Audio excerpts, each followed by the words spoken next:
Welcome to another video. Now, let's discuss sample problems to apply the rules on income taxation of estates, trusts, partnerships, and the partners. Now, remember that a trust and an estate is taxed just like individuals, while partnerships, if a partnership is a general professional partnership, then it is not subject to income tax. While if a partnership is a general co-partnership or those partnership earning income from trade or business, okay, so that type of partnership is taxed just like a corporation. So let's start first with a sample problem about estate. Namahinga na died leaving behind an estate worth 10 million pesos. The property is under administration. In 2018, the estate earned a gross income of 600,000 pesos and incurred expenses for 150,000 pesos. Now, Francis, one of the heirs, received 100,000 pesos and 120,000 pesos from the 2017 and 2018 income of the estate. We have two requirements. Number one, what is the tax payable of the estate? The second is, assume that Francis also earned a net income of 500,000 pesos from his trading business. Okay, what amount must Francis report as his taxable income for 2018? So let's start answering first the first question. What is the tax payable of the estate? Now remember that in order for an estate be taxable, okay, that estate must be under administration and it should be judicially settled, or the settlement must be through a judicial process or through the courts. Okay?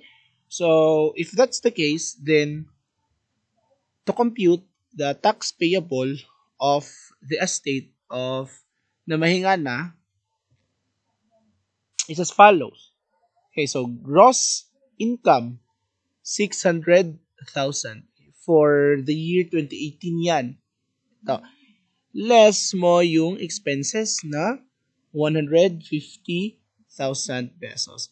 Remember that any distribution to the heir, okay, designated by the deceased or simply the heirs of the deceased, okay, if part of the income of that estate is distributed to them, okay, that will be considered, or that is a special deduction from the gross income of the estate to arrive at its taxable income.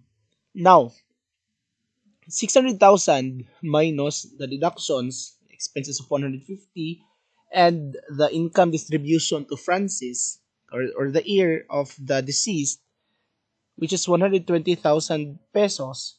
Okay, so the taxable income now would be 330,000 pesos. Now, to compute the tax payable, so alam na natin yon using the income tax table as amended by Train Law.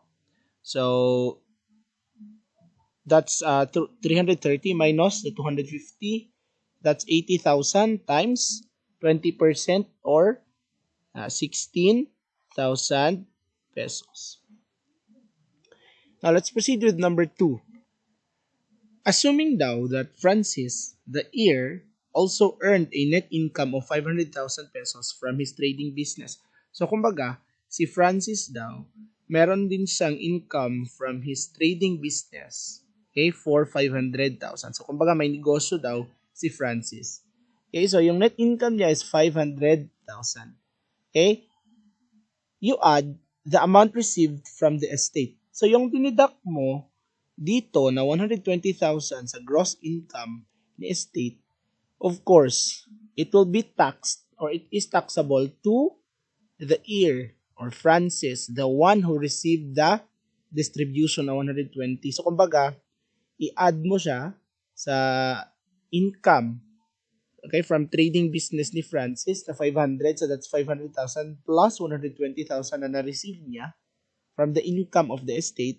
Okay, that leaves you with 620,000 pesos. So, since yung tinanong dito or yung required is taxable income lang, so taxable income lang yung kinompute natin. Of course, if what is being asked is the tax due or the tax payable, then you compute the tax due or the tax payable based on the income tax table for individual, as amended, of course, by the Tring Law. Now, let's proceed with trust. Okay, so here's the sample problem. Mr. Nag-aalangan created a trust naming his eldest son, Kaduda-Duda, as beneficiary. If his son could not abide by the terms of the trust agreement, then Mr. Nag-aalangan may revoke the trust agreement. So remember that in order for a trust to be a taxable trust, the trust must be irrevocable, meaning the ownership of the property under trust will not or could not revert into the original owner or the grantor. Now, in this case, in order for the trust to be a taxable trust, the ownership of which should not revert to Mr. Nag-aalangan. But as what you can see, the problem, okay, the trust is revocable because there is a condition that if Kaduda-Duda, the beneficiary of the trust, okay, could not abide by the terms or the conditions of the trust agreement, then there is a possibility or Mr. Nag-aalangan may revoke the trust agreement. So basically, this scenario, okay, or this trust, okay, established by Mr. Nag-aalangan is a revocable trust. Okay, this is a revocable trust. Therefore, this trust is not a taxable trust. Whatever the income of the trust or whatever the income of a revocable trust is taxable to the grantor. So this trust established by Mr. Nag-aalangan is taxable, therefore to Mr. Nag-aalangan because this is a revocable trust. Okay? So now, for the year 2018, the net income data are as follows. So here's the income of the trust, Mr. Nag-aalangan and his son, Kaduda-Duda. And number 1, the taxable income of the trust is ito. That's nil or 0. Why? Kasi nga, the trust in this case is a revocable trust.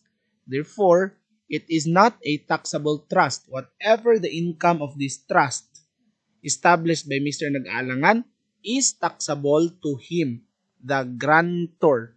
So again, the answer for number 1 is nil or 0.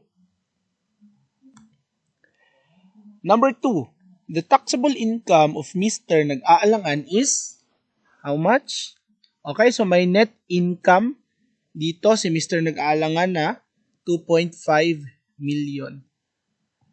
You add the net income of the trust which is 1 million because again, this trust established by Mr. Nag-aalangan is a revocable trust.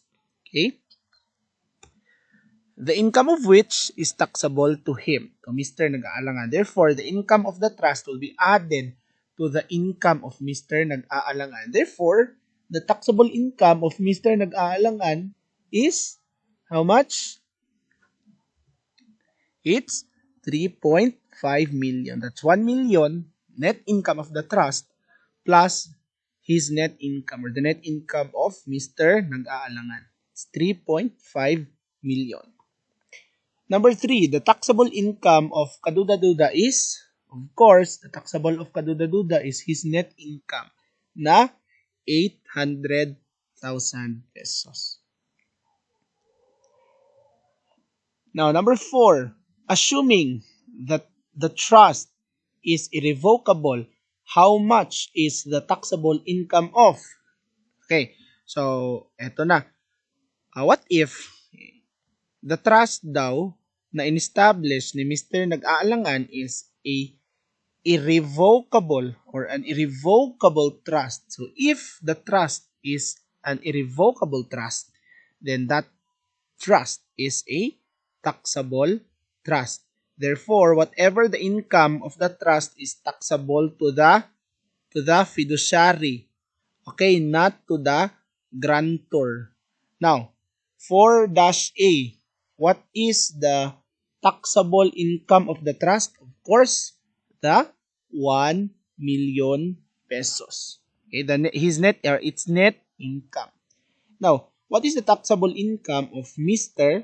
Nag-aalangan? Of course, the taxable income of Mr. Nag-aalangan is only his net income na 2.5 million. Hindi mo i-add si 1 million kasi nga this is a taxable trust. So, the computation of his tax due or tax payable is separate from the computation of the tax due and payable of Mr. Nag-aalangan, because again and again, this is or assuming the established trust of Mr. Nag-aalangan is an irrevocable trust. Okay? So number 3, what is the taxable income of kaduda-duda? Of course, again, the same lang yan, that's still 800,000 pesos. Again, in order for a trust to be a taxable trust, the trust must be designated as irrevocable, meaning there is no way that the ownership of the property under trust will revert to the original owner or to the grantor. Now, let's proceed with a sample problem for partnerships and the partners. Now, here's the case. Abad and Bernal are partners in AB and Company, a GPP or a General Professional Partnership, therefore not subject to income tax. They share equally to profits and losses. So you have to remember that the profit sharing agreement of partners Abad and Bernal is 50-50 or equally.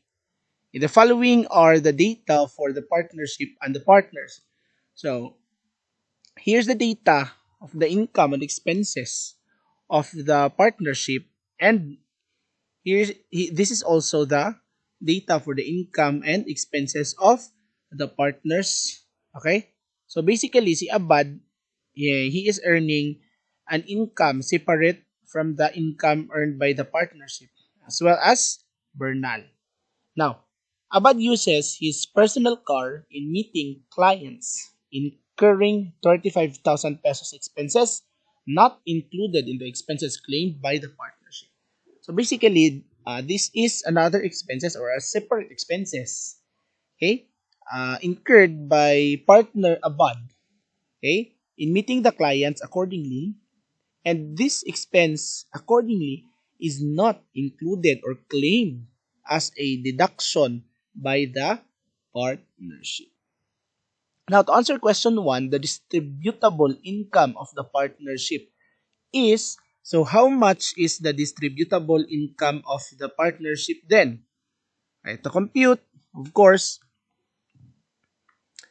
that's gross revenue, that's 1 million, less cost of service na 400,000. Okay, that gives you a gross income of 600,000. You less the expenses, 350,000. Okay, therefore your distributable income is 250,000 pesos. And distributable income is the income that will be shared by the partners based on their profit agreement. Okay, profit sharing or profit and loss sharing agreement. So, number two, the distributive share of a bad in the partnership profit is, so, to compute the share, the distributive share of a bad to the partnership profit will be computed according to their agreement, that is equally. Therefore, 250,000 pesos will be divided into 2 kasi nga equal. That gives you a distributive share of 125,000 pesos to Abad and to partner Bernal. Now, question number 3. The taxable income of Abad is, okay, so the taxable income of Abad is, since Abad is earning an income, okay, other than the income earned, okay, from his share in the income of the partnership, okay, ito yon. So to compute, that's gross sales, okay, that's 400,000 less cost of sales na 250,000 based in here, okay, less expenses 70,000 less additional expenses. Remember that upon computing the distributable income of the partnership, the 35,000 pesos expenses is supposed to be expenses of the partnership was not claimed by the partnership or was not liquidated by the partnership. Okay, because this is an unclaimed expense or unclaimed expense, yeah, Abad, okay, who incurred the said expenses for the conduct of the business of the partnership may claim such an expense. That's 35,000. Okay?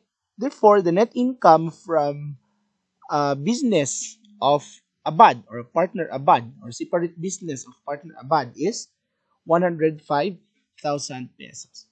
Of course, you have to add the distributive share of Abad, which is 125,000. That leaves you or that gives you a taxable net income of partner Abad amounting to 230,000 pesos. Remember that because a general professional partnership is not subject to income tax, okay, such income, distributable income by the partnership will be taxed to the partnership based on their distributive share. So, the 125,000 pesos received by Abad as his share in the income or the distributable income of the partnership will be added to his income, okay? In this case, to his business income, to compute the taxable income or the taxable income of partner Abad.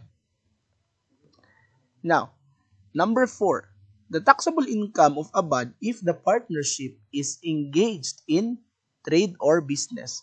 Now, what if, assuming that the partnership of Abad and Bernal is engaged in trade or business?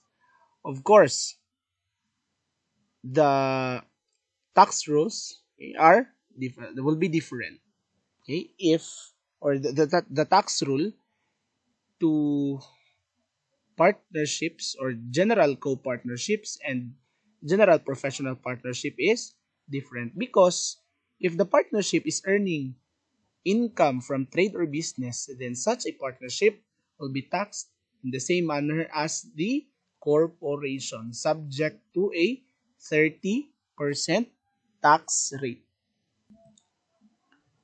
Now, to compute the taxable income of Abad, if the partnership is a general co-partnership or is taxable as a corporation subject to 30% tax rate, then the taxable income of Abad will be computed, okay, based on his business or separate income only. So in this case, that's gross income or gross sales less cost of sales, that's gross income of 150,000 less expenses of 70,000. That gives you a net income of 80,000 pesos. Now, why is it that his share in the income or distributable income of the partnership is not added in computing his or Abad's taxable income. Why? Because his share of the distributable income of the partnership will now be subject to a 10% final tax because partners in a general co-partnership in taxation or income taxation, those partners are considered stockholders, and the distributive share of the partner in the distributable income of a general co-partnership is considered as a dividend. Therefore, subject to a 10% final tax. Now, number 5, the taxable income of a bud if the partnership opted to use the optional standard deduction is, okay, so there are two scenario here, okay? If the partnership uses or avails the optional standard deduction, the partner under train law or as amended by train law may avail either itemized or the optional standard deduction. So basically, the partner, okay, in computing his taxable income may choose either the itemized deduction or the optional standard deduction regardless of the type of deduction availed of by the partnership. Okay? So, there are two scenarios here again. So, number 5, if a BAD also uses optional standard deduction. Now, if a BAD also uses the or avails of the optional standard deduction, the taxable income of a BAD is computed as follows. Okay? So, let's compute first the distributive share of a BAD in the income of the partnership. That's GPP's gross income, of course, that's 1 million minus 400,000, that's 600,000, multiplied by or minus 40%. Yeah, of course, the remainder will be 60%. So, as a shortcut, let's multiply it by 60%. So, now, the GPP's net income after optional standard deduction is 360,000. Okay? So because their profit and loss sharing agreement is equally, so you divide 360,000 by 2, therefore, the distributive share of both partners will be 180,000 pesos. Therefore, ABAD's distributive share is 180,000 pesos. Now, ABAD's gross sales is 400,000 multiplied by 60%. Now, as you can notice,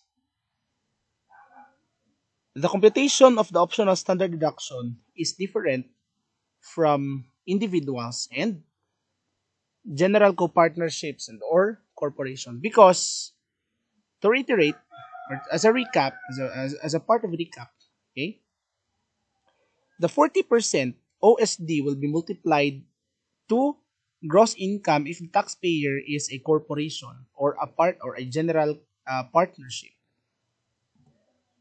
While if the taxpayer is an individual taxpayer, then the computation of the 40% OSD is based on gross sales, not on gross income.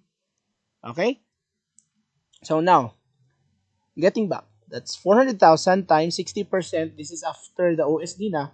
Okay? Therefore, ABAD's net income from business is 340,000. Therefore, the taxable net income of ABAD is 180 plus the 240, that's 420,000 pesos. Yung taxable income niya. Now, again, if the corporation or if the partnership, okay, availed the 40% OSD, okay, the partnership Of course, also the individual will no longer deduct in case of the partnership or of a corporation. That partnership will no longer deduct the expenses, the itemized expenses. At the same time, if the taxpayer is an individual, that individual will no longer deduct. If the OSD 40% is already availed of, that individual can no longer deduct any additional expenses or deduction. In this case, he can no longer avail or deduct the cost of sales and the expenses. Okay? And the taxable income again is 420,000 pesos. Now, what if what if a BAD uses the itemized deduction? Again, under train law, the partner can use or can avail both or can avail either itemized deduction or the optional standard deduction regardless of what the corporation or what the partnership avails of or availed of. Okay? Okay, so to compute GPP's gross income, that's again 1 million. Okay. This is still assuming still that the partnership availed the 40% OSD while a BAD avails the itemized deduction. And to compute, that's GPP's gross income, that's 1 million minus 400, that's 600 again, times 60%, yeah, after the OSD na yan, that's 360,000 na distributable income divided by 2, that's 180,000 to the partners. To compute to separate the compute the income, okay, the income of a BAD or the taxable income of a BAD, okay, that's gross income of a BAD, which is 400,000 less the cost of sales and expenses. Kasi nga, nag-itemize deduction si Abad, so you can deduct the cost of sales, the expenses, at saka the additional expenses. Okay? Therefore, Abad's net income from business is 45,000. Okay? You add it to the 180,000 distributive share ni Abad. Therefore, the taxable net income of Abad is 225,000 pesos. Okay? So, that's it. That's the sample problems on estates, trusts, partners, and the partnership, or the partnership and the partners. So again, to reiterate, okay, in order for an estate to be taxable, it must be under a judicial settlement. It is under administration and under judicial settlement. While a trust, okay, becomes a taxable trust if the designation is irrevocable, meaning the ownership of the property under trust can no longer revert to the original owner or to the grantor. The partnership, okay, there are, for purposes of income taxation, partnership is classified into two. A general professional partnership, which is not generally subject to income tax because the income of the partnership will be taxed to the partners. Okay? Whatever is the distributive income of the partners, it will be added in computing that partner's gross taxable income. Okay? But if the partnership is a general co-partnership or a partnership that earns income from trade or business, then that partnership is considered as a corporation, or the taxation rules or the tax rules applicable to that type of partnership is that of a corporation, subject to a 30% income tax rate. Now, after deducting the 30% income tax rate, of course, you arrive at the distributable income of that partnership. is whatever is the distributive share of the partners in a general co-partnership will be subject to a 10% final tax. Because again, a general co-partnership is treated as a corporation where the partners are also treated as stockholders. Now, if the stockholder receive a dividend or a share of the income, okay, that is subject to a 10% final tax. Okay, that's it. Peace.